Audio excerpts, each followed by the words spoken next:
Welcome to Sanguine Arts Locavart, the podcast that features interviews with local Twin Cities artists. This activity is made possible by the voters of Minnesota through a grant from the Metropolitan Regional Arts Council, thanks to a legislative appropriation from the Arts and Cultural Heritage Fund. I'm your host, interdisciplinary performance artist Mary Prescott. Today we are speaking with Drew Arrieta.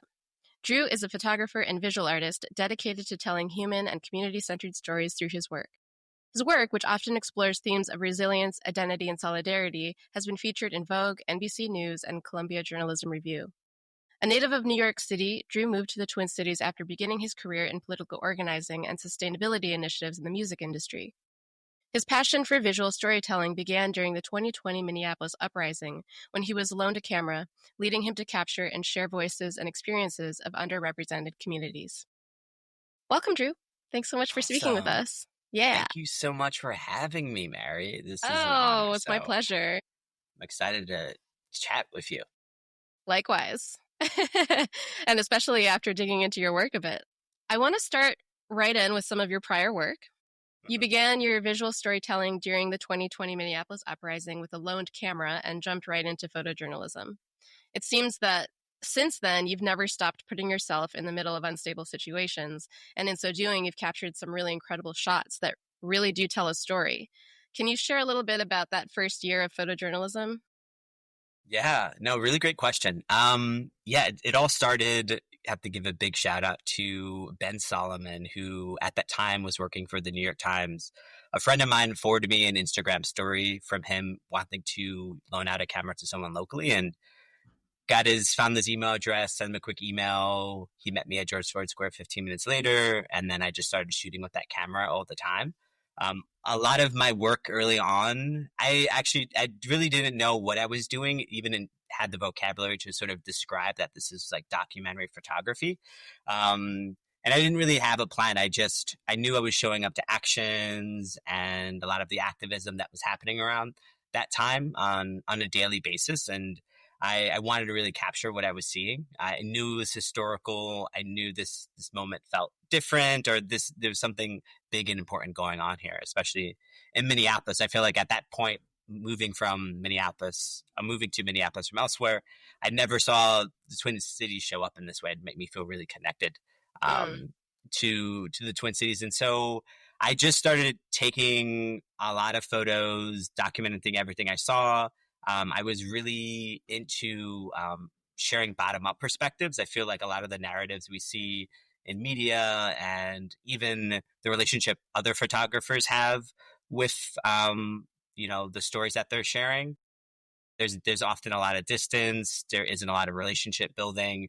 And I think one thing that was really, I was grateful I learned a lot in this moment, and that allowed me to learn a lot, was that every photographer from all around the world flew in to cover what was going on during the uprising. And so that allowed me to witness things that I want to do, then also things I didn't want to do.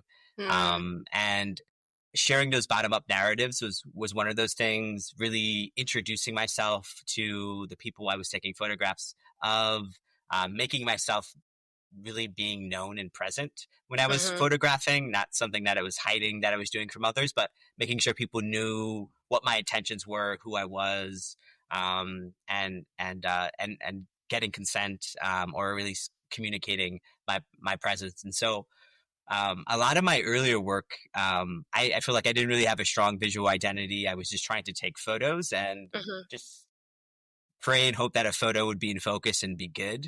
And just do that on a daily basis. And I'm a really big fan of really practicing on a daily basis, and really accepting failure, realizing that failure is a part of the process and improving your skill.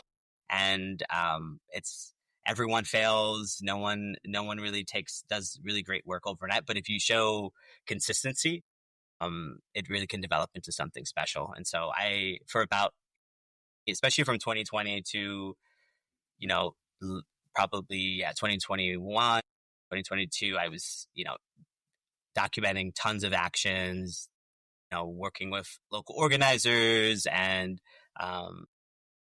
activists and documenting what I saw. And of course, you you were talking about other photojournalists who would fly in and then drop into the middle of everything that was going on. But Mhm. you have a relationship with the place, and you have this ability then to connect with the communities, or maybe you were already connected to some of the communities that you were amongst in that moment.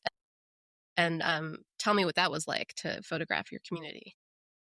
Yeah, I felt like, I didn't personally have that many, personal relationships with, I feel like, the activist community in the Twin Cities before the uprising.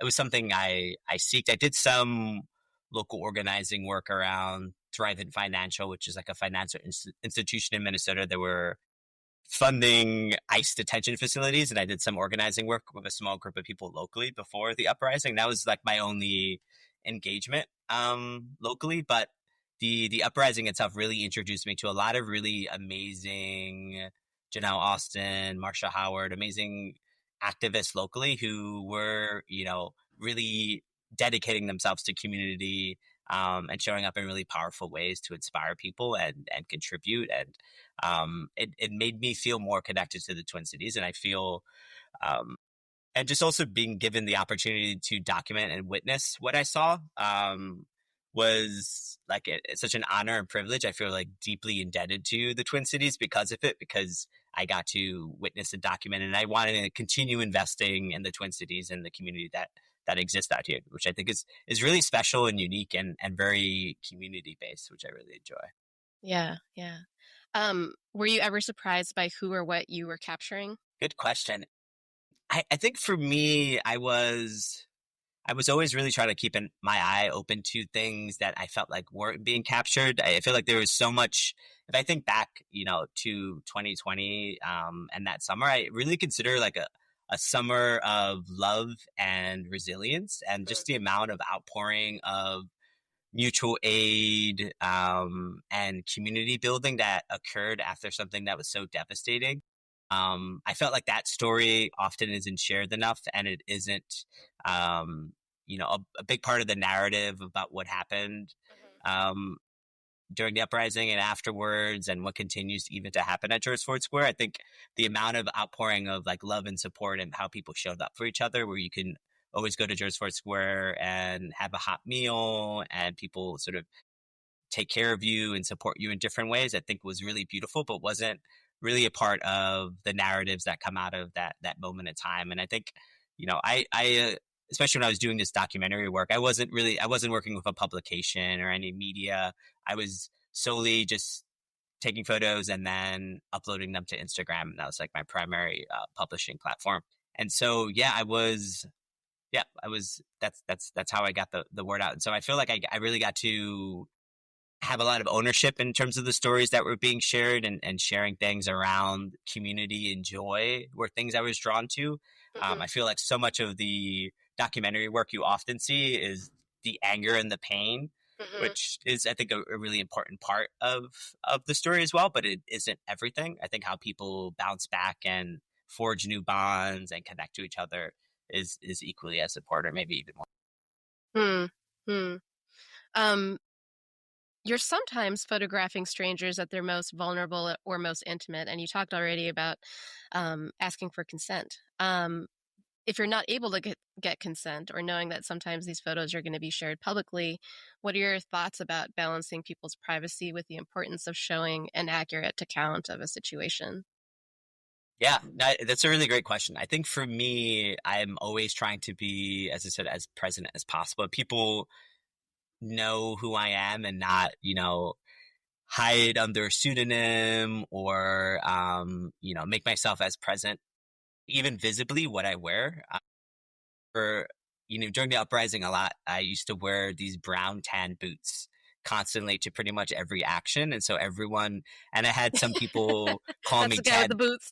Yeah, tan boots. People would recognize me as tan boots with the camera and stuff. And so if you didn't know me by name, I try to visually just show up in ways that people I would be recognizable. Yeah. Um, and often, maybe I'll take a photo of someone, and I would try to grab them afterwards and show them the image that I took of them, and making sure that they felt really good and confident, or comfortable with it, and really try to make that connection, even if it's non-verbally, with someone that I've taken their photo. And being really, thoughtful too as well. This is something that's not really celebrate, or it's actually a faux pas within like traditional photojournalism, but thinking about how you want, if imagine this was an image of you, is this something you would be proud to be out in public, or be seen? And putting myself in the individual shoes was often I did. So I really focused on showing people, I think especially people from underrepresented backgrounds that aren't a big part of dominant media narratives, or are always perceived, through a specific lens, making sure they're viewed in a very empowering, positive way, that isn't demeaning to who they are, or solely just focuses on their anger or pain. But, showing that there aren't a monolith of experiences, and that there's a varied, they show up in the world in different ways. Mm-hmm. Mm-hmm. I have a question that might be a little bit sticky. I'm not sure. Oh, sticky. I love it. Stick me which out. is about, because you do have a lot of photographs from protests, political events, uprisings, and sometimes your subjects are aggressors. And do you extend that same courtesy to aggressors in your photographs? Yes, I shy away from documenting any acts of violence, you know, shooting, things like that. I don't feel like are actually really significant parts of the story. I feel like it's a response to, people reacting and expressing themselves in a certain way. But Mm-hmm. I don't feel like there's any really great, strong visual elements there that I'm not personally excited to share. I know there's other photographers who think otherwise, but it's not anything that I'm drawn to share and document. I think it's important to acknowledge that they're happening, but I don't need visual documentation of that. Maybe an aftermath or something, but it's not even then. I'm not going to share those images. I'm really drawn to the human beings, Mm-hmm. humans who are dedicated to making the world a better, equitable, sustainable, desirable place to live for all. And, I think, and how they show up and how they do that, I think I'm really drawn to. And that being said, thinking about, I've been spending a lot of time thinking about like my role as someone who's done a lot of work documenting activism and protests. How does that show up in this? Even I feel like this time is different from the previous Trump administration, and activism is looking, potentially will look very different. And I think personally right now unless I'm like personally invited by an organizer or an organization, not planning to shoot any actions or activism, just because of the vulnerability for everyone showing up, whether based on their immigration status or who they are. And so I'm shying away from that, and trying to think, creatively of different ways, whether ways I can show up, whether that's like being a part of art builds, or doing maybe some storytelling outside of the actions themselves. But that's something I'm constantly sort of asking myself, as well as sort of like, I don't want to put anyone who I'm documenting at risk. And especially that's also a reason why I don't document like, looting or things like Mm-hmm. that, Mm-hmm. because I don't want to put people at risk of getting in trouble, or, yeah, in situations where, to me, it's not an important part of what's going on. But yeah, just a response. Yeah. I guess when I mentioned aggressive actions, I was thinking more about military or police. Because I have, Yes. you do have some photographs where you have, police deploying tear gas and Yes. projectiles, yeah. and So I will document that. So I do think, for me, the like state aggression is very different from like people aggression. And I always tell people, like, when I'm at a protest and I'm documenting it, I actually feel really safe, and there's never a moment I feel endangered. But when police show up, that's when violence and aggression begins. And that's, it's, typically, yeah, tear gas, rubber bullets. So I've that to me, that's very important to document, and sort of like the state aggression to oppress or suppress a group of 200 people, just standing on a street corner or marching along a road. Mm-hmm. The police going out of their way, using tax dollars for these military weapons to, make sure people, are no longer protesting. I think it's really significant to see how, especially police and different state authorities uphold our institutions that are racist or inequitable, and property and corporations, but there's a lack of willingness to stand up for the rights of an individual. Since we're on this topic about protest coverage, and you mentioned that you never felt unsafe, but you have been a target of physical and verbal violence, and you've witnessed a lot of violence and injustice against others. And if you care to share a little bit of context about that for the listeners, please feel free, as much as you like or as little as you like. And I'm wondering how you dealt with the psychological repercussions of being in those situations. Yeah, definitely. I've been in situations everywhere from a sheriff, Hennepin County sheriff pointing a shotgun at me, to being tear gassed, to being hit with a rubber bullet between my eyes while I was wearing goggles and losing my vision temporarily. To, yeah, lots of, mostly MAGA Trump supporters threatening me, got a bicycle thrown at me once in DC. So a lot of very volatile, dangerous situations. I say in terms of dealing with like the psychological side of it, at first I did a really awful job.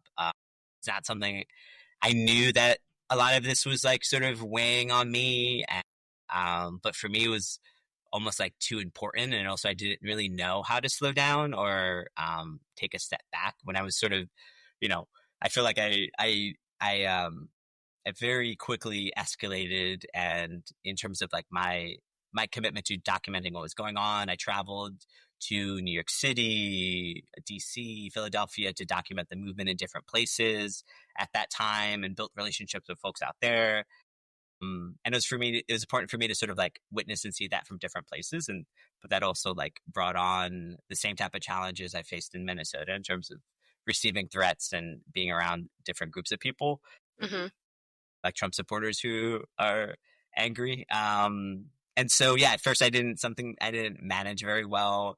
I actually, after the Dante Wright protest, I decided to, when I looked at my camera, it brought me so much almost like great grief and pain and sadness and it was a very complex, interesting relationship where like something, the camera, and the work that I was doing brought me so much joy and made me so deeply committed or deeply connected to people in the Twin Cities. And it also opened me up in different ways creatively that I've never, opened myself up to before. It gave me confidence in different ways and different ways to show up for community. But at the same time, I attached it to such traumatizing experiences where I'm like, I don't know. I don't know if I can take a photo again. And so I didn't take a photo for about almost, 6-7 months. Sometimes I just carry my camera with me and just look at it and want to take a photo, but wasn't really drawn to it. And so I went to therapy for PTSD, worked on some things with a therapist, and that was really a positive experience. And I think what was really helpful for me too, Ryan Stopera, who I know you've also interviewed on this podcast series, one of the first episodes. Check it out if you haven't listened to it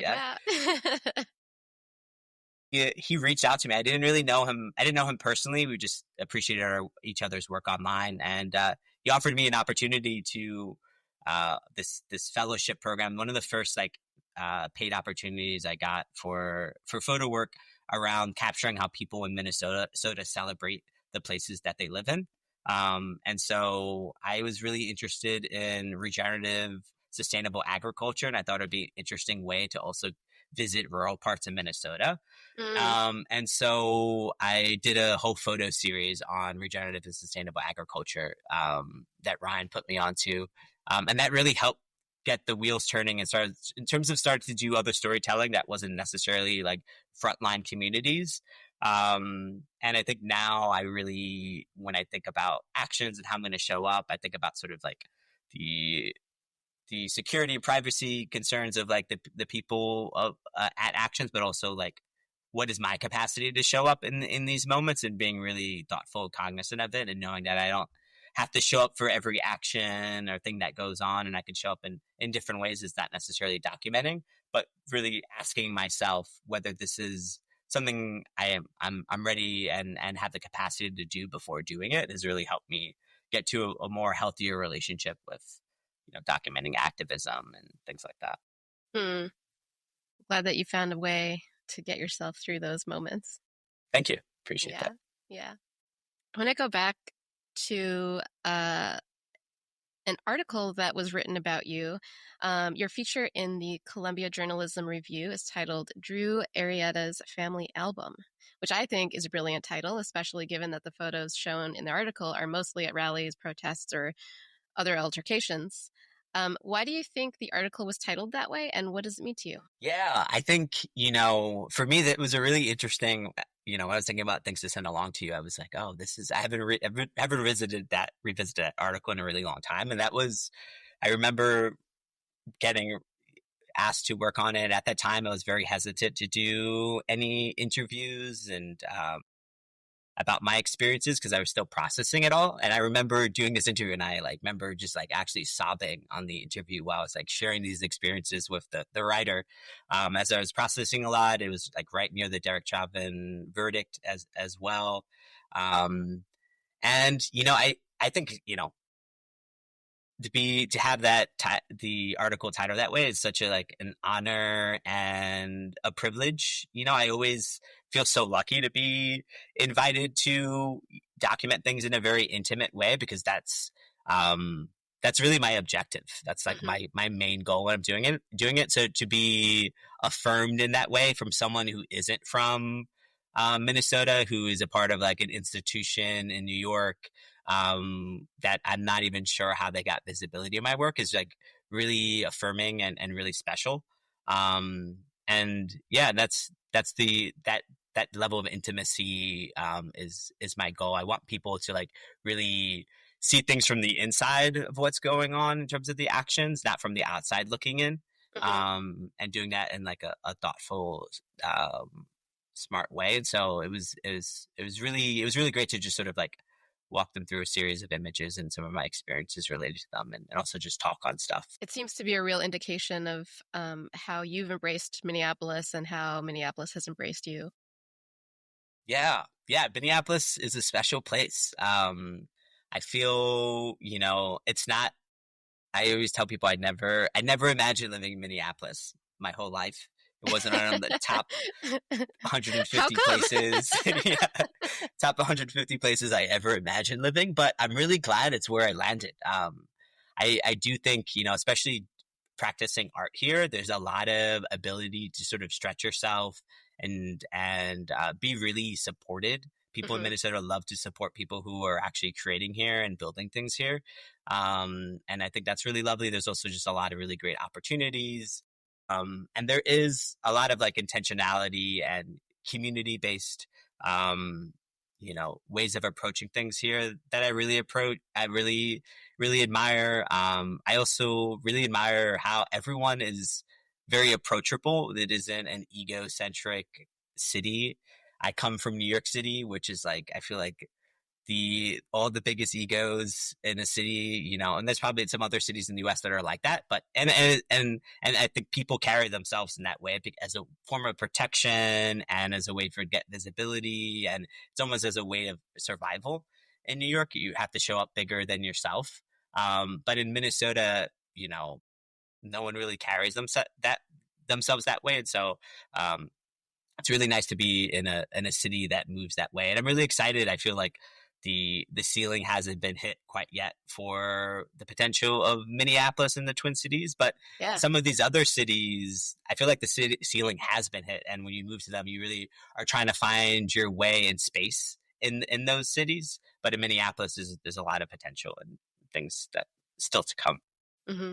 How long have you been here? About 6-7 years at this point. Yeah, so I came, right before the pandemic and all that, maybe 2 years before the pandemic. And more to come. More to come. Yeah, stay tuned. Well, in April, you have a new project coming up called Infinite Bonds at Resource. Can you share a little bit about that project? Yeah, I'm excited for this project. It is exploring what intimacy and interdependence looks like through 4 different types of relationships. 2 people who met doing community organizing work, 2 individuals, a mother and a daughter, 2 folks who were just recently engaged, and 2 people who have been friends for 10 years. Explores their relationships through photography, written love letters and gratitude letters, mementos from their relationship, and interviews that I had with both of them. And then there's also an aspect of the show related to how people show up for themselves before they show up in a relationship as well. And so I think for me, I was really interested in doing a project that sort of still leans into some of the themes I'm interested in exploring, like, the connectivity between all of us and why we stick together through hard and difficult times and through the different lenses of different types of relationships. And I'm really, really excited for like the ways people who I've interviewed to be a part of this have showed up and revealed themselves in different ways. I think it is what the show has turned into is like why people decide to stick together in a relationship with someone else, even when things are difficult, and aren't easy all the time. And I think that is, really exciting. And I'm excited to share that with folks. I think we need some more, I think often we take relationships for granted, especially if they're going right, or someone's been in your life for a very long time. And so I really want people to, when they experience the show, think about the relationships they have in their life that maybe they have a bit more appreciation for, or people who may no longer be in their life anymore. And maybe they want to write that person a gratitude letter or some letter of appreciation. And so there's actually going to be some programming around the show around letter writing, and then a intimacy workshop as well. So I had each one of the pairs do an eye gazing activity before we did any of the photos or the interviews or anything, as a way to sort of like create, space between them and just comfort. And so that workshop will be a bit of that, and some other activities for whether your partner or your friend that you want to experience that with. Have you done eye gazing with somebody else? I have, yes. Yeah. What do you think about it? I love it. I feel like I'm instantly. I love eye contact overall. I know it makes folks feel uncomfortable, but I feel like it makes, especially an eye gazing activity. I highly recommend to anyone listening, stare in your cat's eye or your friend, anyone who's nearby right now, for like at least a minute, and you feel a sense of like deep connection, and as if you know that person. By just looking in their eyes. And I also think you see people in a different way. You see all the things that they're carrying. And I think that's really, really beautiful and cool to witness. Do you ever do that with your subjects? I haven't. No, that's a really interesting. I've only asked other people to do it, but that would be really fascinating. I love that idea. I gotta try that out. Are you through with the shoot for April? Yeah, and so all the work is complete, at least the photo work. And so I am working at, the next phase of that work is thinking about how the work is going to be installed and how that relates to the folks' relationships. And so I'm really trying to move away from just having a series of images on the walls, but having them really do some, the word I've been playing with is interdisciplinary storytelling.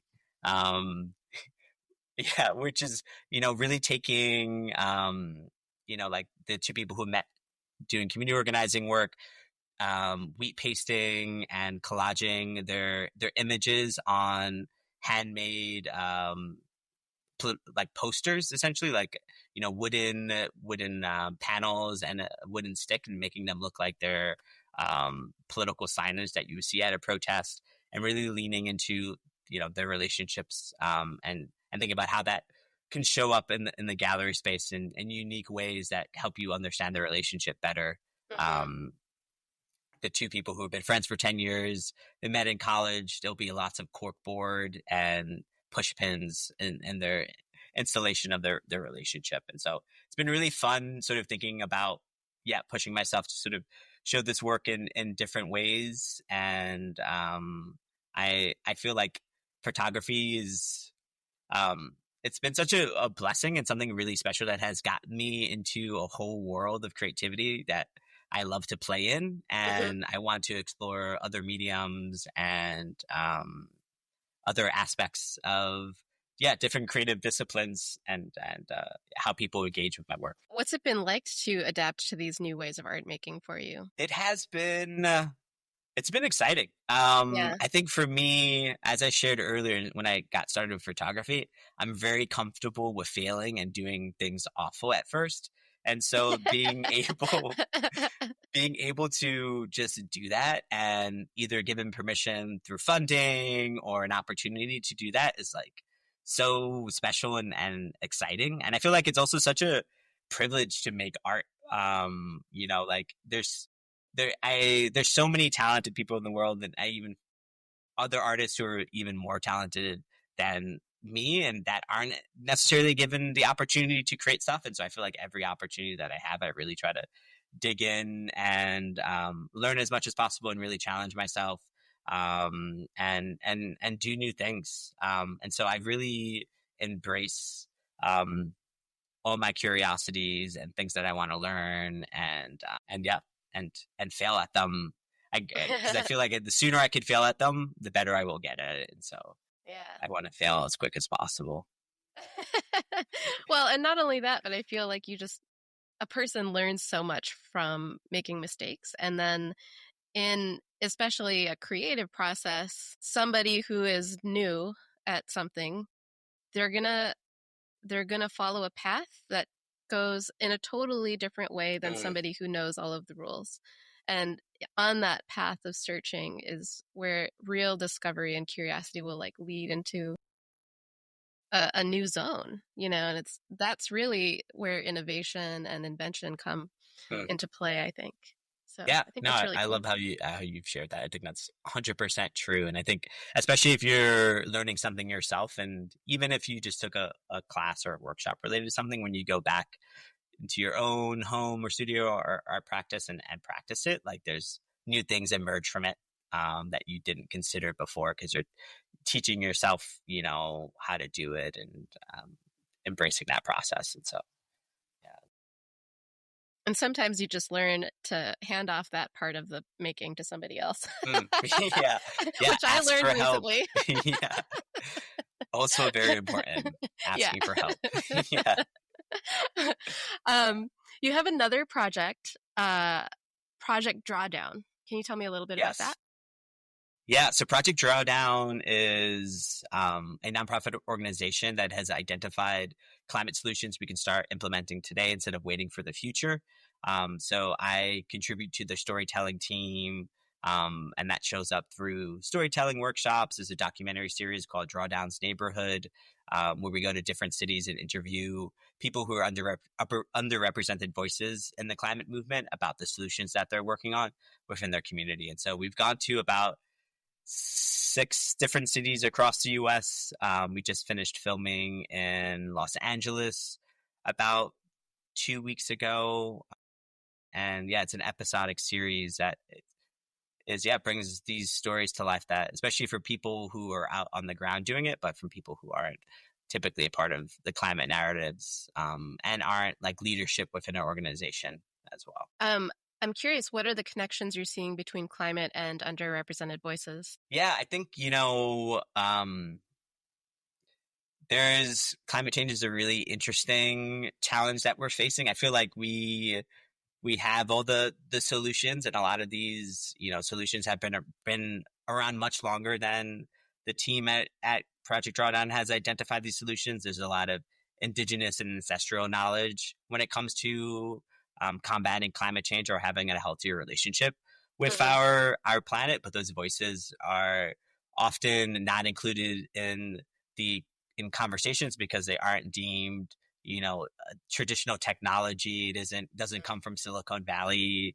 Mm-hmm. It doesn't come from traditional spaces, but it comes from legacy and lineage and people passing on these Mm-hmm. methods of Mm-hmm. living healthier with um, the planet. And so I think that's one way it shows up. And I think often too, when we think, especially when it comes to those who are like implementing climate solutions, the climate space can often feel white and older and very male, and so there isn't you don't see a lot of leadership that looks like Black, Brown, Indigenous, people of color, queer identities, and so I think it's really important, especially climate change is something that is going to take all hands on deck. It's going to take everyone to participate. People really need to see themselves in the work as well, Mm-hmm. to want to contribute and be involved. And so that's passing the mic is like one of the goals of the series. Yeah, especially for those people who are just getting started off, or maybe are shifting careers. Just make sure everyone sees themselves in the climate movement.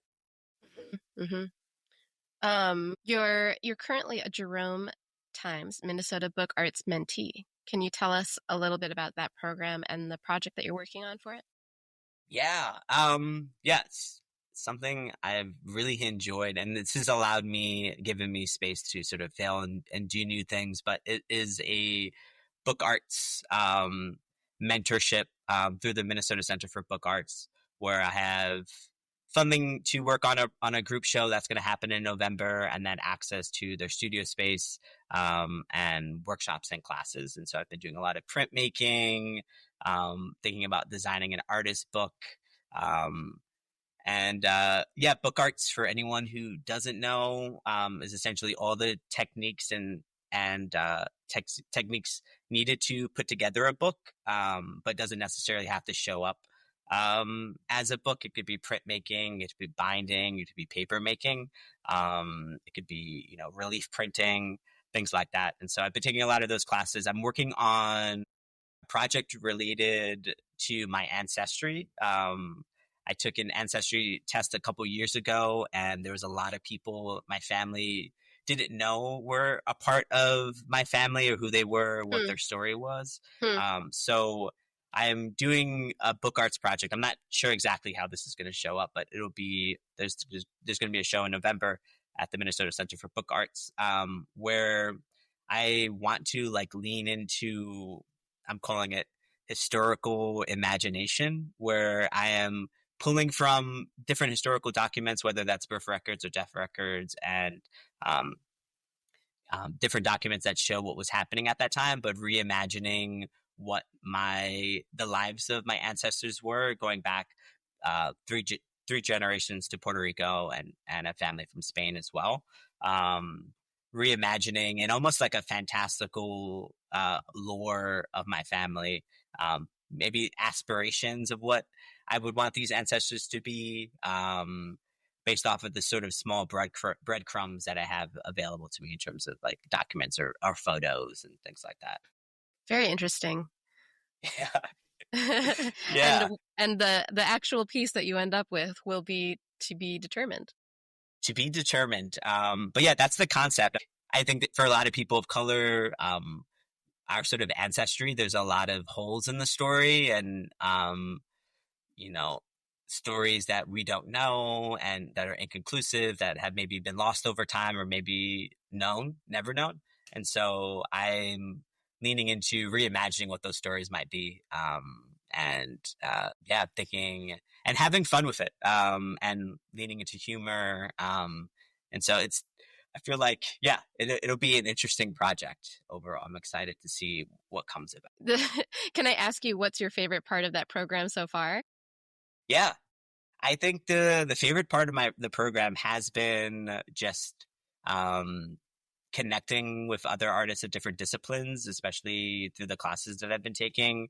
Been taking a lot of printmaking classes and relief printing, um, and just being able to connect with other folks who are working on who approach their work completely different than I do, don't do photography at all, but learning about their process and practice has been really great. It is very everyone there really wants to support you and see you succeed, which is really exciting and fun and makes me feel.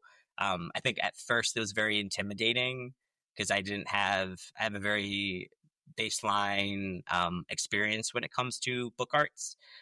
So a lot of the spaces were very intimidating to me, but everyone has been really, really warm and generous. And I'm sharing this experience with two other amazing artists, Gabby Estrada and Yasmin Yassin, who are two phenomenal artists in the Twin Cities that I think we really get to bounce ideas off of each other, share in the moments of where like, what are we doing? This is confusing to me. I'm doing this all wrong. And learning together, I think has been really special. Beautiful. Sounds like it's a lot of fun. Yeah, I love it. Yeah, it's opened me up to like printmaking and things including in my Infinite Bonds show that's coming up as well. So to be able to take some of those skills and then directly apply them to some of my current work has been really great and rewarding. Cool. What are you inspired by? Inspired by, I love some good inspiration. I I think what has inspired me has like shifted over time. I think I'm really inspired by other people's resilience and their ability to sort of navigate challenging times and work through things. I think especially people who are, whether they're part of our community or elders who may no longer be with us. I think their stories are really inspiring to me. I think collective solidarity is really inspiring to me. I think I love a good protest or march or rally, whether I'm documenting or not. People just showing up together and saying that uh, they're not going to stand for something or fight for something more. I find really inspiring. Um, yeah, and I think just art and creativity, music that moves me, that makes me want to dance, is really inspiring to me. I've lately have been into like a very big comedy and stand-up comedy and improv comedy kick lately as my medicine as laughter. And so I've been like I've been trying to go to a show on a weekly basis, which I've done Wow. successfully. Probably like I just only missed 1 week so far this year, going to comedy. And so that's been really nice. I think, experiencing all the art forms that may exist in the Twin Cities and the plurality of them, has been really inspiring to know that I'm a part of such an amazing community of people who are doing phenomenal things and showing up and creating stuff. I feel for me, and I feel like many other artists probably feel at this time as well, is that it's such a privilege to create work or create and invite something new into the world in a world that seems so destructive. And so to do that and witness that is really nice. And we all need a good laugh sometimes. Yeah. All the time. I'd love to laugh every second of the day. Yeah. Hear, hear. Yeah. If people want to see and hear your work or learn more about you, where's a good place for them to find that information? Yeah, you can. My website is drew.works, WORKS, drew.works.